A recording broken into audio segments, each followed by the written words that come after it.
el libro más leído por todas las generaciones, la luz que alumbra tu camino, el alimento que fortalece tu espíritu. Narrado por Wendy Necio Sub, la Biblia en 365 días. 18 de febrero, día 49 de 365. No apagues tu relación con Dios. Bienvenidos a la Biblia en 365 días. Yo soy Wendy Necio Sub y estaré leyendo con ustedes la Biblia NTV, Nueva Traducción Viviente. Hoy es el día 49 y hablaremos de algo clave en nuestra vida espiritual y es no apagar nuestra relación con Dios. A veces las distracciones, el cansancio, las preocupaciones nos alejan de la presencia de Dios sin que nos demos cuenta, pero Él siempre está ahí. No te equivoques, Dios siempre está contigo. Él dijo que uno de sus nombres era Emmanuel, que significa Dios con nosotros. Él está esperando que nosotros volvamos a su amor, con un corazón sincero, con un corazón amante. Entonces, que este episodio sea un recordatorio de que vale la pena mantener encendida la llama de nuestra fe y de nuestro amor por Dios. Y las lecturas para el día de hoy las encontramos en Levítico capítulo 6, verso 1, hasta Levítico capítulo 7, verso 27. Marcos capítulo 3, versos del 7 al 30. Salmo 37, versos del 1 al 11. Y Proverbios capítulo 10, versos del 3 al 4. Acompáñame en una oración. Señor, hoy reconozco que necesito más de ti. No quiero tener contigo una relación apagada, una relación de rutina, una relación de compromiso, sino quiero tener una fe viva, una fe apasionada, una fe constante. Enciende en mí un amor renovado por tu presencia. Enciende en mí un amor sincero por estar y pasar tiempo contigo, por amar tu palabra, por cada momento contigo, Dios. Ayúdame a amarte así como tú me amas. Ayúdame a amar verdaderamente. Ayúdame a buscarte con todo mi corazón. Despierta mi espíritu. Ayúdame, Señor, que mientras leo la Biblia, sé tú hablando, sé tú trayendo fe, esperanza, fortaleza a cada uno de nosotros. Oramos en el nombre de Jesús. Amén. Y quiero recordarte algo muy importante. No importa cómo hagas tú este devocional, este tiempo con Dios. Algunos toman su Biblia y la van leyendo. Algunos no tienen el tiempo para leer la Biblia, pero que eso no los haga sentirse culpables. Porque la misma Biblia dice que la fe viene por el oír y el oír por la palabra de Dios. Así que ya sea que tú la leas, la estudies, la escuches, mientras vas haciendo tus cosas, Dios está trayendo fe a tu vida. Tú estás escuchando y la palabra de Dios nunca regresa vacía. Siempre cumple su cometido en nuestras vidas. La fe se fortalece entonces en la intimidad con Dios. No dejes que la rutina de la vida ni cualquier otra cosa apague tu oración, apague tu intimidad con Dios. La palabra de Dios es ese combustible para tu espíritu. Y si tú te atrasaste en algún episodio, en mis historias destacadas de Instagram puedes encontrar todos los episodios, tanto para verlos en mi canal de YouTube como para escucharlos en mi cuenta de Spotify. Puedes buscarla como 365 con Dios o el hashtag La Biblia en 365 días. Ahora sí, vamos a avivar juntos la llama de nuestra relación con Dios y de nuestra fe. Comenzamos. Levítico 6, verso 1. Entonces el Señor le dijo a Moisés: supongamos que uno de ustedes peca contra su socio y él es infiel al Señor. Supongamos que comete una estafa en un trato que involucra un depósito o una garantía, o roba o comete fraude, o encuentra un objeto perdido y luego niega haberlo encontrado, o miente después de haber jurado decir la verdad, o comete cualquier otro pecado como estos. Si has pecado en cualquiera de estas formas, eres culpable. Debes devolver lo que robaste o el dinero que tomaste mediante la extorsión o el depósito recibido en garantía, el objeto perdido que encontraste o cualquier cosa que hayas obtenido por jurar en falso. Debes hacer una restitución total a la persona perjudicada, más un 20% adicional. En el mismo día, presentarás una ofrenda por la culpa. Como ofrenda por la culpa al Señor, debes llevar al sacerdote un carnero sin defecto de tu propio rebaño o puedes comprar uno del mismo valor. Mediante este proceso, el sacerdote purificará delante del Señor y te hará justo ante Él, y serás perdonado de cualquiera de estos pecados que hayas cometido. Entonces el Señor le dijo a Moisés: da a Aarón y a sus hijos las siguientes instrucciones con respecto a la ofrenda quemada. La ofrenda quemada se dejará encima del altar hasta la mañana siguiente y el fuego del altar debe mantenerse encendido durante toda la noche. En la mañana, desde que el sacerdote de turno se haya puesto las ropas oficiales de lino y también la ropa interior de lino, deberá limpiar las cenizas de la ofrenda quemada y ponerlas junto al altar. Luego deberá quitarse esas vestiduras, cambiarse a su ropa normal y llevar las cenizas fuera del campamento a un lugar ceremonialmente puro. Entre tanto, el fuego del altar debe mantenerse ardiendo. Marca esa parte.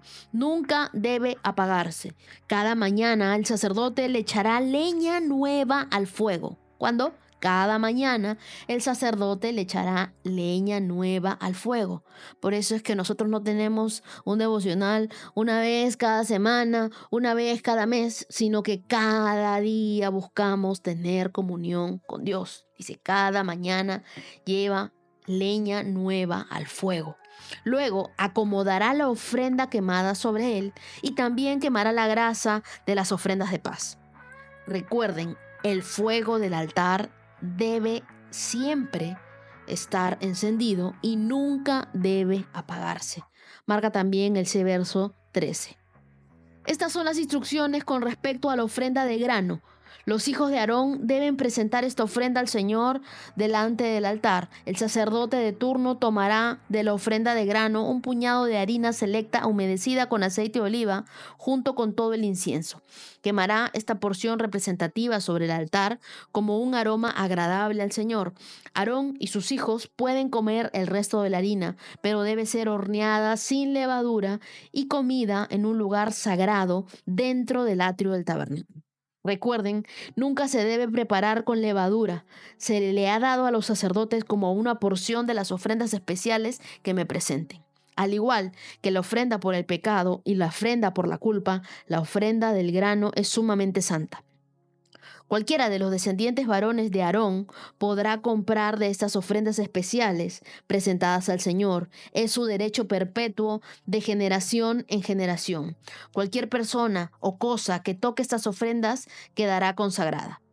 Entonces el Señor le dijo a Moisés: el día en el que se unja a Aarón y a sus hijos, ellos deben presentar al Señor la ofrenda usual de grano de 2 litros de harina selecta y se ofrecerá la mitad por la mañana y la otra mitad por la tarde. Debe ser mezclada cuidadosamente con aceite de oliva y cocinada en una sartén. Luego esta ofrenda de grano la cortará en rebanadas y la presentarán como un aroma agradable al Señor. En cada generación el sumo sacerdote que tome el lugar de Aarón deberá preparar esta misma ofrenda que le pertenece al Señor y debe ser quemada totalmente. Esta es una ley perpetua. Tales ofrendas de grano hechas por un sacerdote deberán ser quemadas por completo y de esa ofrenda nadie deberá comer. Entonces el Señor le dijo a Moisés: da a Aarón y a sus hijos las siguientes instrucciones con respecto a la ofrenda por el pecado. El animal que se presente como ofrenda por el pecado es una ofrenda sumamente santa y se debe matar en la presencia del Señor, en el lugar donde se matan las ofrendas quemadas.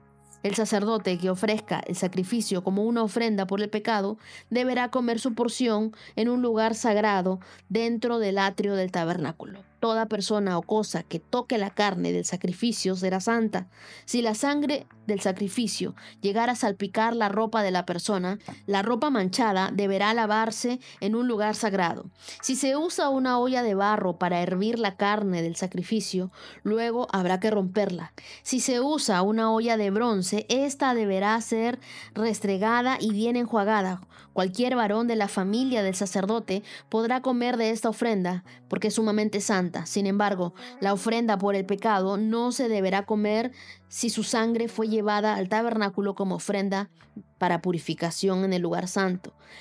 Deberá ser quemada por completo en el fuego. Levítico capítulo 7.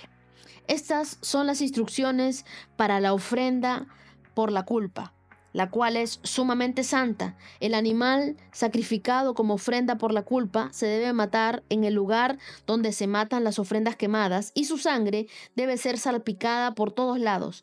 Después el sacerdote ofrecerá toda la grasa sobre el altar, que incluye la grasa de la cola gorda, la grasa que rodea las vísceras, los 2 riñones junto con la grasa que lo rodea cerca de los lomos, así como el lóbulo largo del hígado. Todo esto hay que quitarlo junto con los riñones y los sacerdotes lo quemarán sobre el altar como una ofrenda especial presentada al Señor. Esta es la ofrenda por la culpa. Cualquier varón de la familia del sacerdote podrá comer la carne y deberá comerla en un lugar sagrado, porque es sumamente santa. Las mismas instrucciones se aplican tanto para la ofrenda por la culpa como para la ofrenda por el pecado. Ambas le pertenecen al sacerdote que las usa para purificar a alguien, haciendo así que la persona sea justa ante el Señor. En el caso de la ofrenda quemada, el sacerdote podrá quedarse con la piel del animal sacrificado. Toda ofrenda de grano que haya sido cocida al horno, preparada en una cacerola o en una sartén, le pertenece al sacerdote que la presenta. Todas las demás ofrendas de grano, ya sean de harina seca o de harina humedecida con aceite de oliva, se repartirán equitativamente entre todos los sacerdotes, los descendientes de Aarón. Estas son las instrucciones con respecto a las distintas clases de ofrendas de paz que se pueden presentar al Señor. Si presentas una ofrenda de paz como una expresión de acción de gracias, el animal de sacrificio acostumbrado debe ser acompañado de varias clases de pan preparado sin levadura, panes planos mezclados con aceite de oliva, obleas untadas con aceite y panes de harina selecta mezclada con aceite de oliva. Esta ofrenda de paz por acción de gracias también debe ser acompañada de panes hechos con levadura. Un pan de cada clase debe presentarse como ofrenda al Señor. Estos panes pertenecerán al sacerdote que salpica la sangre de la ofrenda de paz contra el altar. La carne de la ofrenda de paz por acción de gracias deberá comerse en el mismo día que se ofrece. No se permite guardar en ninguna parte para la mañana siguiente. Si llevas una ofrenda para cumplir un voto o una ofrenda voluntaria, la carne deberá comerse en el mismo día que se ofrece el sacrificio, pero lo que quede podrá comerse al día siguiente. Toda la carne que quede hasta el tercer día deberá quemarse por completo. Si al tercer día se come algo de la carne de la ofrenda de la paz, la persona que la presentó no será aceptada por el Señor. No recibirás ningún mérito por haberla presentado, pues para entonces la carne estará contaminada y si la comes serás castigado por tu pecado. No se permite comer carne que toque cualquier cosa ceremonialmente impura. Deberá quemarse por completo.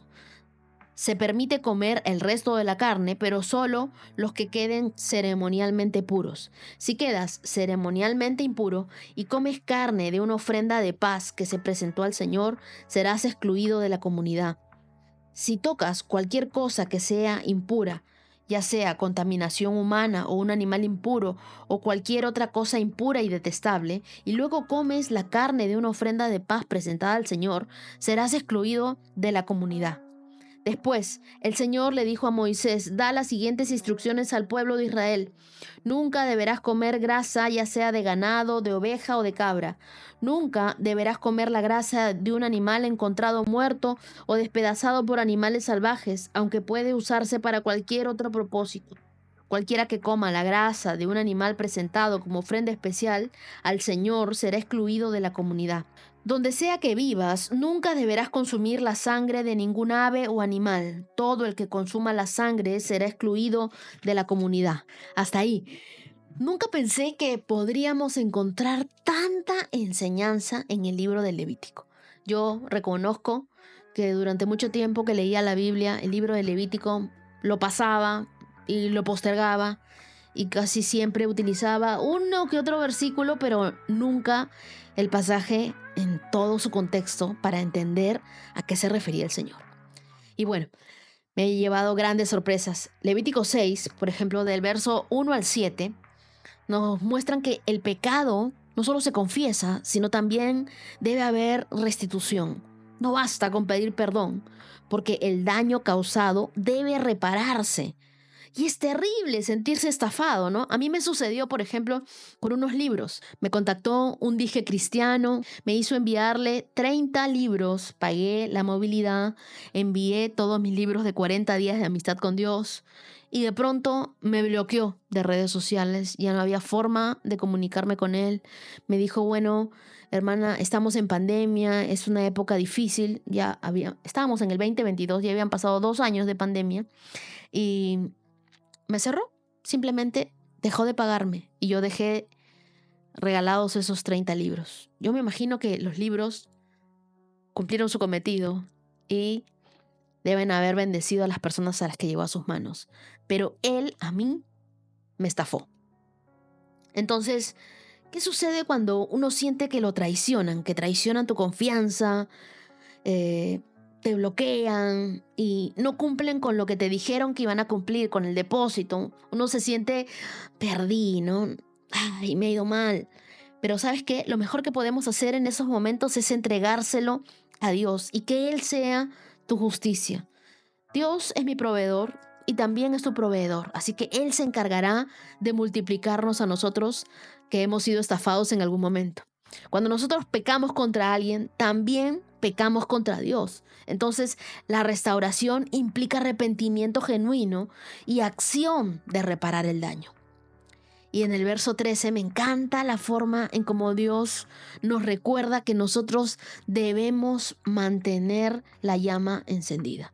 Porque dice, recuerda el fuego del altar siempre, no dice ocasionalmente, sino dice siempre debe estar encendido y nunca debe apagarse.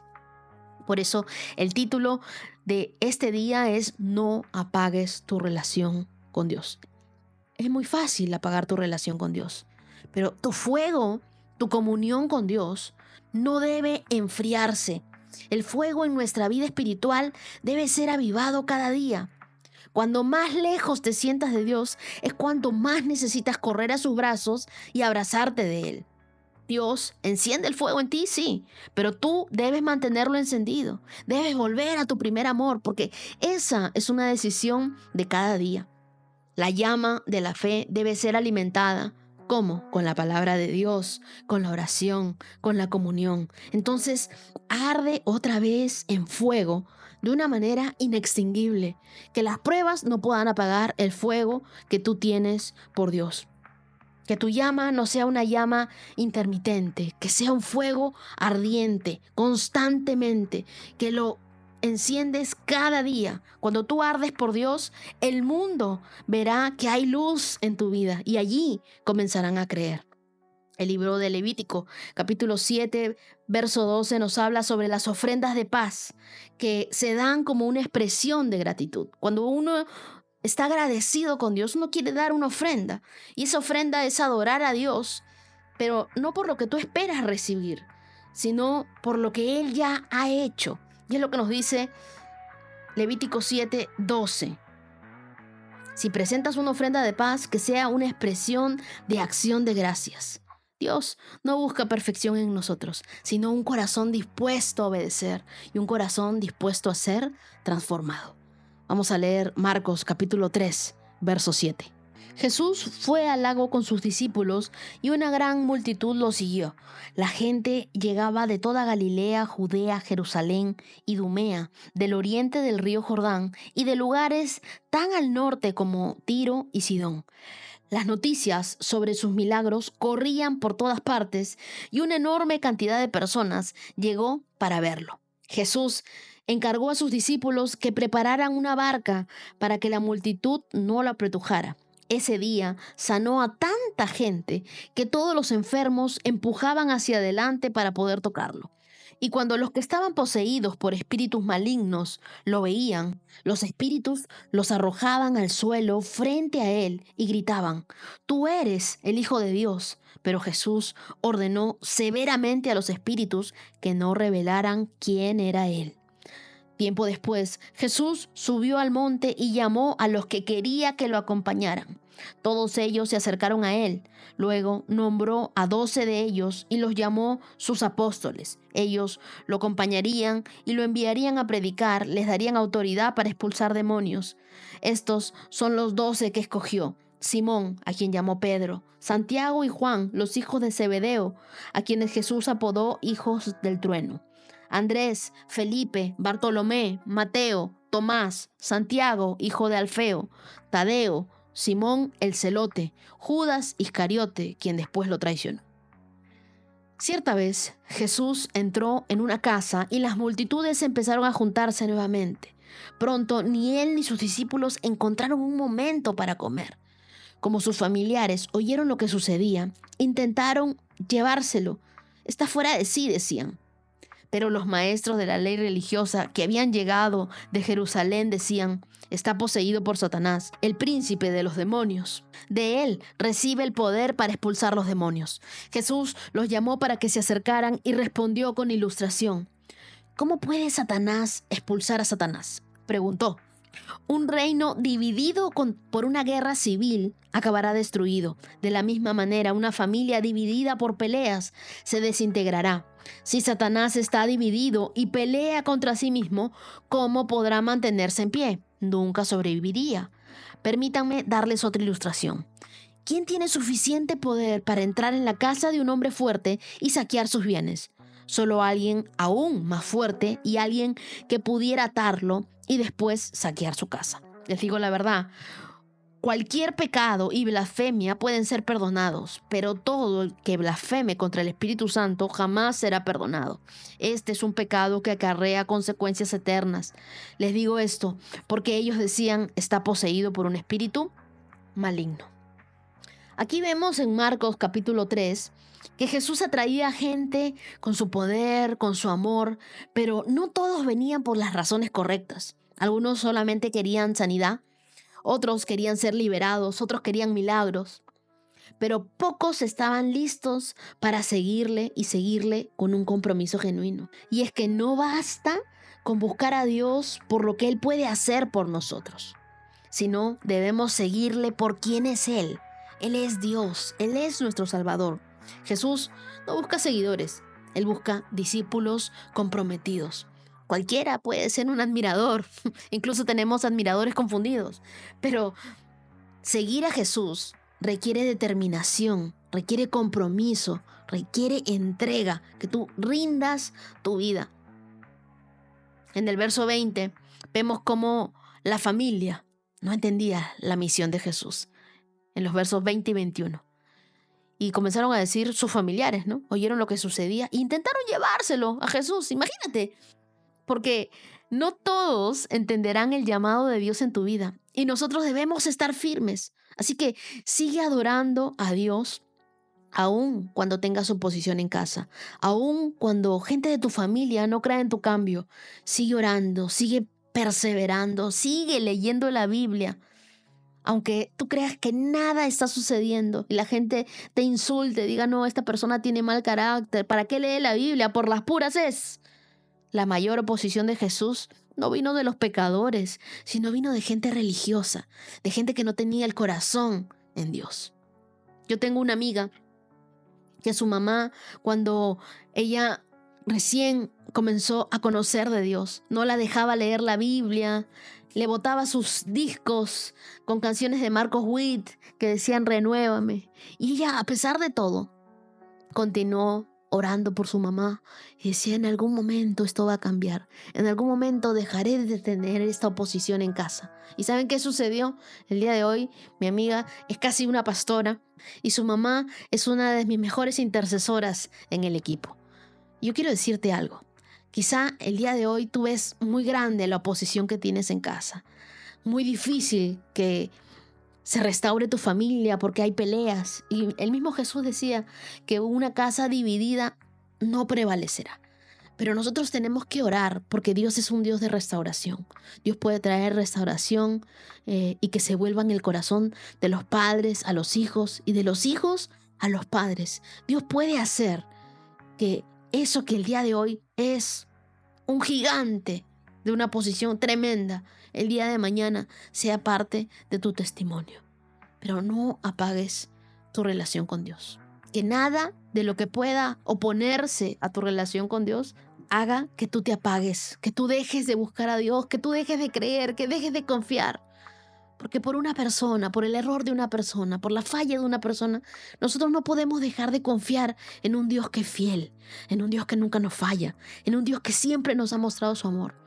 Y yo quiero decirte algo, nadie ha entregado su vida por ti, solo Jesús. Así que Él vale la pena. El amor de Dios en tu vida, tu relación con Dios, vale todo. Ahora leamos el Salmo 37, verso 1. No te inquietes a causa de los malvados, ni tengas envidia de los que hacen lo malo. Yo creo que esta es una respuesta para varios que a veces me escriben y dicen, pero ¿cómo esta persona que es mala le va bien? Lee, escucha. Pues como la hierba pronto se desvanecen, como las flores de primavera pronto se marchitan. Confía en el Señor y haz el bien, marca ese verso. Entonces vivirás seguro en la tierra y prosperarás. Pero yo no tengo trabajo, prosperarás. Confía en el Señor, haz el bien, entonces vivirás seguro en la tierra y prosperarás. Deleítate en el Señor y Él te concederá los deseos de tu corazón. Pero ¿qué tenemos que hacer antes? Aprender a deleitarnos en Dios. No a quejarnos, aprender a deleitarnos en Dios. Entrega al Señor todo lo que haces. Confía en Él y Él te ayudará.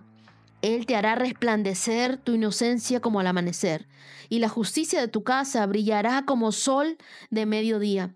Quédate quieto en la presencia del Señor y espera con paciencia que Él actúe. No te inquietes por la gente mala que prospera, ni te preocupes por sus perversas maquinaciones. Ya no sigas enojado. Deja a un lado tu ira. Y este verso es para aquella persona que estaba molesta con Dios, que estaba enojada con Dios. Mira lo que dice este verso. Ya no sigas enojado, deja a un lado tu ira. No pierdas los estribos, que eso únicamente causa daño. Pues los perversos serán destruidos, pero los que confían en el Señor poseerán la tierra.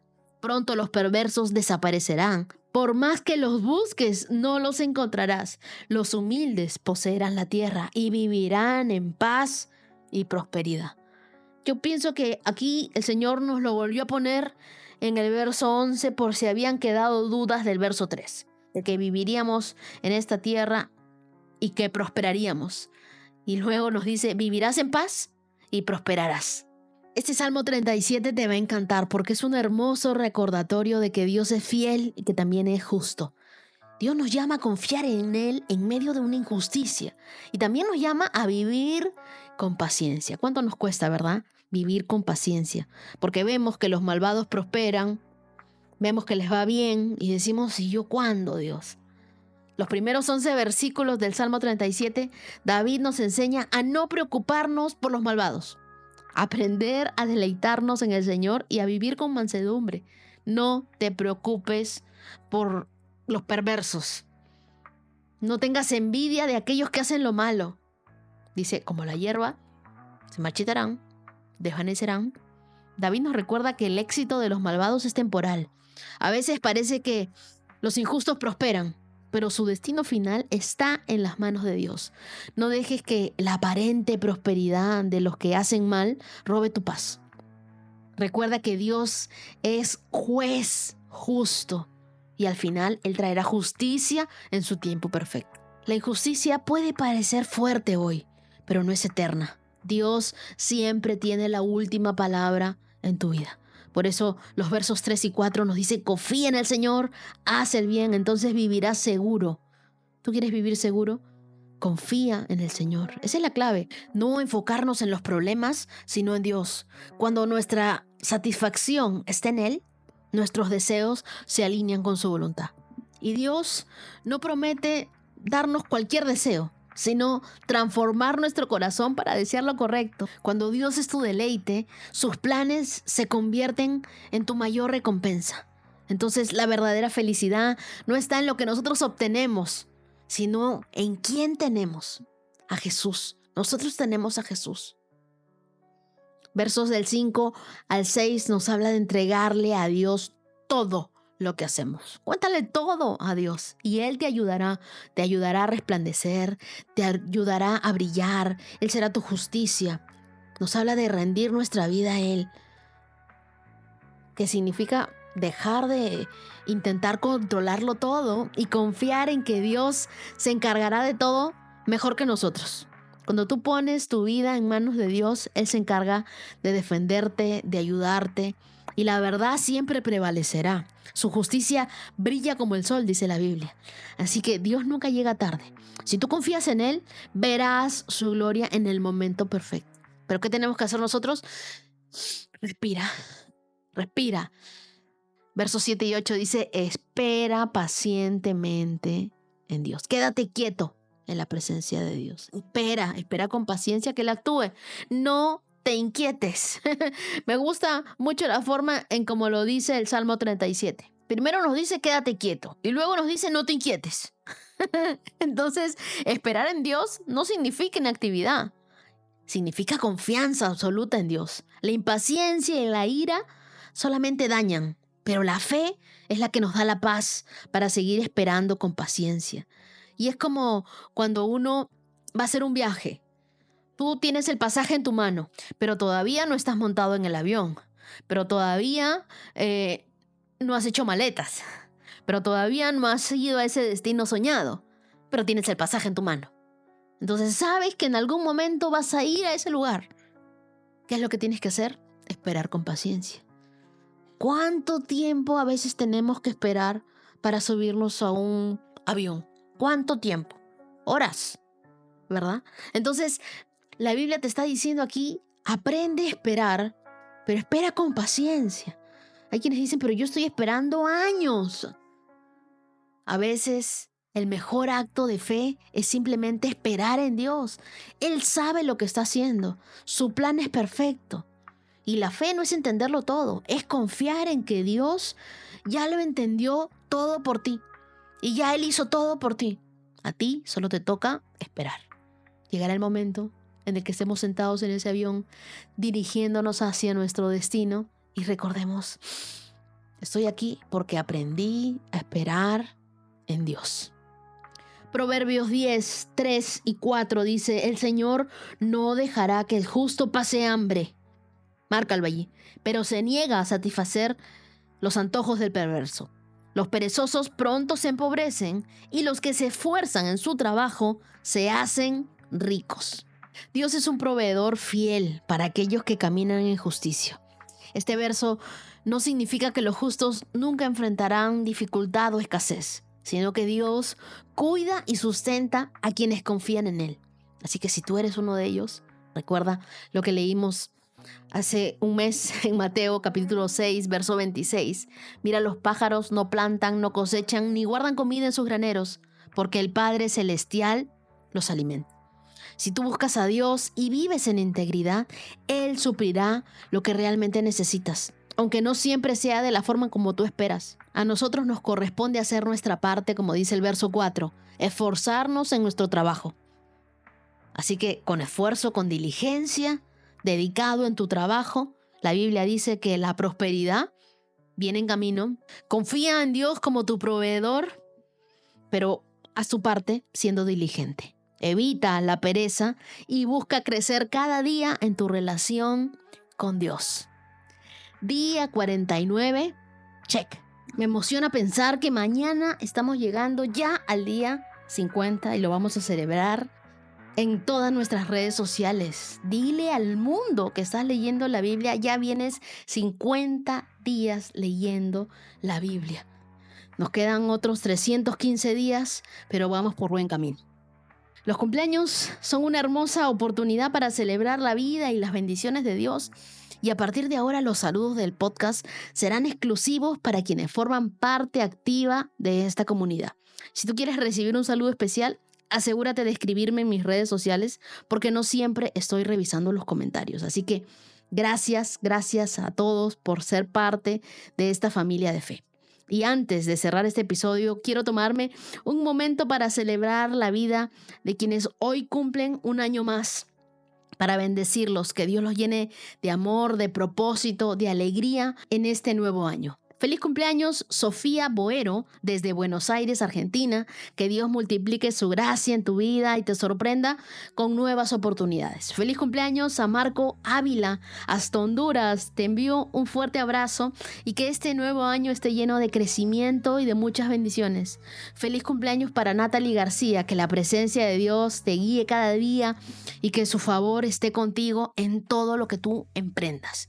Feliz cumpleaños también para Ivonne Paola Rosentiel, desde España. Que el amor y la fidelidad de Dios sean tu mayor regalo en este día. Disfruta cada momento. Y feliz cumpleaños para Emanuel Chacón, hasta Arequipa, Perú. Que Dios te bendiga con sabiduría, paz y nuevas puertas abiertas este año. Feliz cumpleaños para Wilma Villarreal. Que la luz de Cristo siempre brille en tu vida y que este sea un año de victorias y de alegrías. Feliz cumpleaños para Asbun, también desde Honduras. Que Dios te fortalezca, te bendiga, llene tu vida de gozo y celebra a lo grande. Que el Señor los bendiga a todos, que los guarde, que haga resplandecer su rostro sobre ustedes, que les conceda la paz. Feliz cumpleaños para todos en su día. Nos estamos escuchando el día de mañana en la Biblia en 365 días. 365 con Dios, con Wendy Necio Sub.